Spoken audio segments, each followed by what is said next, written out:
Hi guys, so I thought I'd show you another one from the collection. This is an unusual one. We've all mucked around with 1911s. We've all mucked around with Glocks in airsoft pistol wise anyway. This is, if you like, almost a hybrid of them both. This is the Korth PRS made by Ics. Which, this is actually my first Ics product, I think. I've never had an AEG really. I think I had one as a kid. I think it was like a orange P90 or something. So I know Ics are really known for AEGs. I know they do make some gas blowbacks, but it was just weird to see that such an unusual pistol was covered off by a brand that really we don't hear much of in gas blowbacks, well, from as far as I'm concerned. So we're going to open this up and have a look inside and see what it's all about. So here is your box. We can see it obviously says PRS, and you can see a picture of the pistol on the side. Again, same on the side here, information on the back, blah, blah, blah, all the usual stuff. Okay. So, now I've had this a while, so I actually had to dig the box out so I can show you the unboxing, if you like. I realised that I haven't bought this brand new.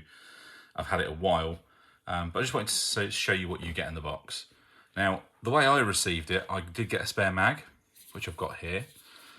Talking of the mag, we can see that it is very much like a 1911 mag, but you can see there's like a big bulge in the middle here.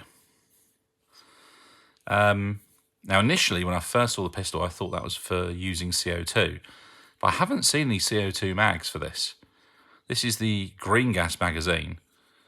My guess is it just helps gas capacity, which is a novel way of doing it, really. You know, everyone moans about the 1911 mags being super skinny and having virtually no gas in them. We've seen the Ravens and stuff which have the sort of bulged opening at the bottom for a CO2 mag. This is a novel way of doing it, having just a larger tank, basically. Notice as well, we've got an adjustable gas valve, which is interesting. I've never had to adjust one, but we've got it. So anyway, that's a spare mag. Here's the pistol. As you can see, it looks just like a 1911. In the box, we get a few bits and pieces, manual. There was something in here. I can't remember what it was. I guess it's not important. So here's the pistol. Now, it says on the information I've found online about this, it was actually from the Forgotten Weapons video about it. This is apparently pronounced Korth, whereas obviously it looks like it's Korth. So I'm going to call it the Korth just because that's, you know, how I see it. But obviously you guys feel free to correct me if I am wrong. But this is the pistol as you get it. And it is a bit of a mix between a 1911 and a Glock. And the reason why I say that is notice how square that slide is. Very much like a Glock.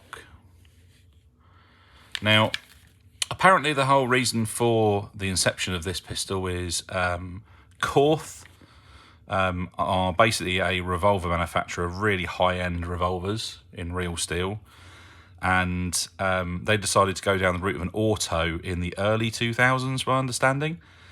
Now, my understanding is these pistols in real steel are cripplingly expensive, really, really expensive. So the fact that we have an airsoft equivalent is really interesting, because I can guarantee you probably most of you guys have probably never heard of one before, because I hadn't until I saw this. But the idea for the Korth was that they wanted to use a fixed barrel and a gas delayed system for cycling, which if you're into your airsoft means nothing at all to you, but if you're into your real steel as well, hopefully it'll make some sense. Now, amazingly, ICS have actually done quite a good job of I'm going to say recreating that. It's not obviously gas delayed or anything like that, but they've done a real nice job of, you know, recreating parts of that inside. Because let's be honest, it looks like a 1911 on the outside. They could have quite easily just made it a 1911 with a different slide on it, but they didn't. So we'll talk about the build first. Obviously, we've already seen magazine-wise, so we'll get the mag out. We've got the selector and a single-side safety on here, which will only engage when the hammer is cocked. The hammer is steel, and it's got a real nice click to it there. Sear is steel as well. I've already had a look inside. The trigger is super smooth. Like, it's the tiniest little take up on it, and the pistol will fire. And holding the trigger in, the reset is nice and short as well. So we've got mag release on here as well, standard 1911 stuff really. The grips are horrible actually. The rest of this build is really nice, but the grips are cheap as you like. Your standard 1911 grips will fit on this, and I did have a set of wood ones on here previously, but I fitted the original ones just so you can see what it would come like. On the front, we've got a internally threaded barrel. I don't know what size this is. I will try and find out and put it on the video if I get time. If not, you guys let me know in the comments. There's also this little silver part on the front here. My understanding, this is to replicate part of the gas delayed blowback system. And the nice thing is they actually replicated the fixed outer barrel on this. So unlike a lot of the 1911s that try and replicate the dropping barrel, this has got a fixed outer barrel. So that's really nice, because it also means that, you know, you can run, you know, a big suppressor or whatever you want on the front of here, tracer, and it's not going to hurt it at all, because it doesn't have to sort of, you know, action that at all. Now we've got steel sights on the top here, which is nice. I believe these outer controls are alloy, but they look really good, like they could potentially be some form of steel. The grip safety is also alloy construction, as is the back strap. You've got these really nice dimpled hexagonal round finish on here, which is really interesting. Same on the slide as well, instead of serrations. On the other side, we have a serial number. I'm led to believe these are individually serialised, which is nice. And we can see, obviously, says Korth, Germany on the side there. Other than that, that's basically it for the outside. My understanding is the official Korth PRS doesn't have any other markings other than Korth on the side. So yeah, sights are interesting as well. It's got a really long white line on the top of here and dual dots on the rear there as well. So let's break the pistol down so you can see inside. So taking the pistol down, it's very much like a 1911. However, you don't have to cock the slide back quite as far as you usually do. If we push the slide back, you can see there are two of these little notches. You're pushing it back to that one there. And once you've got it to that point there, you can then push the pin out. That comes out nice and easy.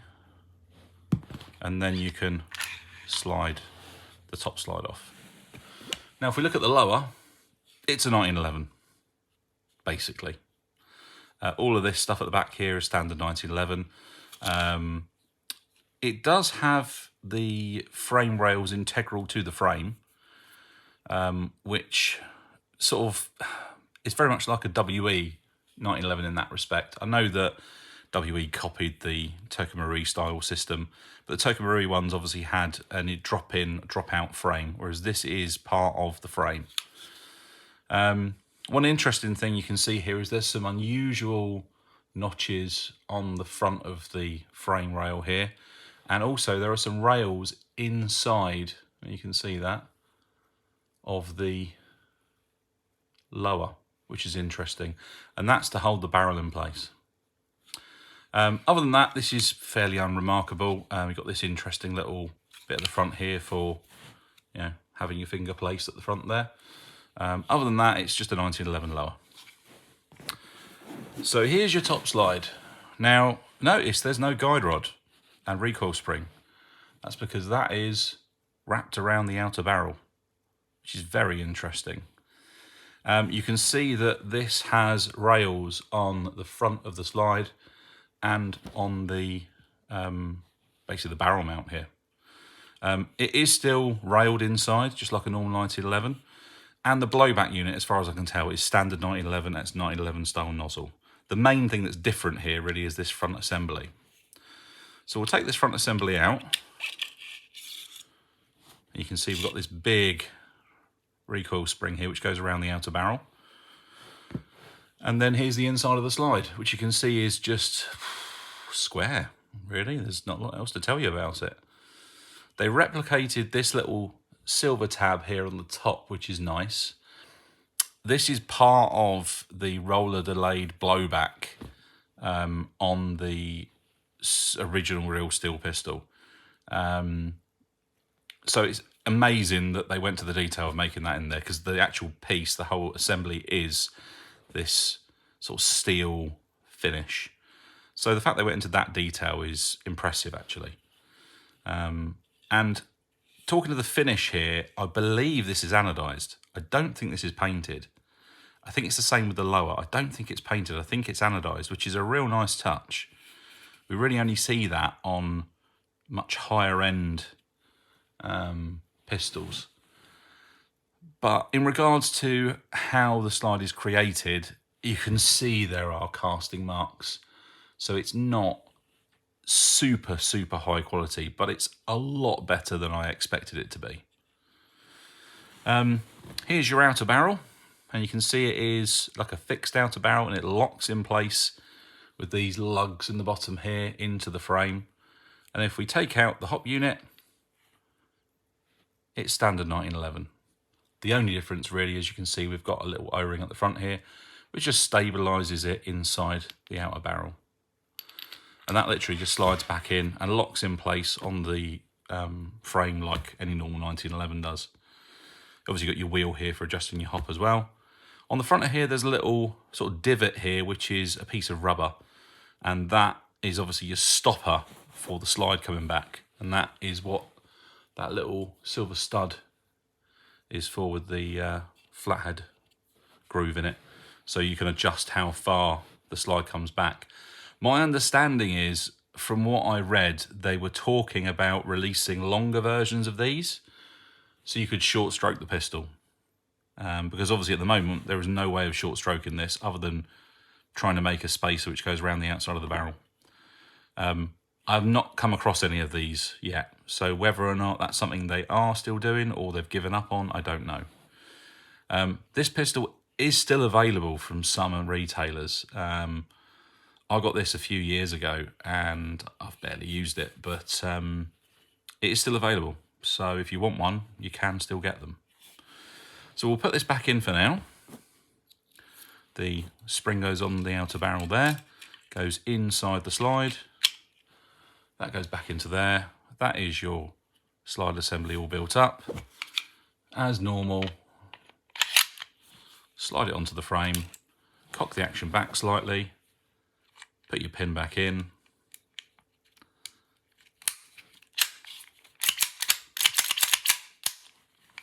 There we go. And you can hear that is really buttery smooth. So it is unloaded at the moment. I've got nothing in the magazine. So let's just cock it and dry fire it a little bit so you can see how snappy it is.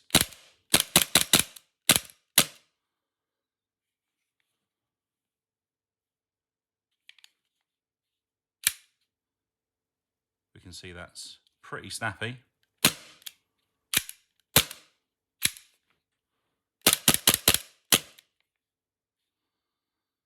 And I think a lot of that is due to the extra capacity in this magazine. In regards to how many BBs it holds, I believe it's just over 20.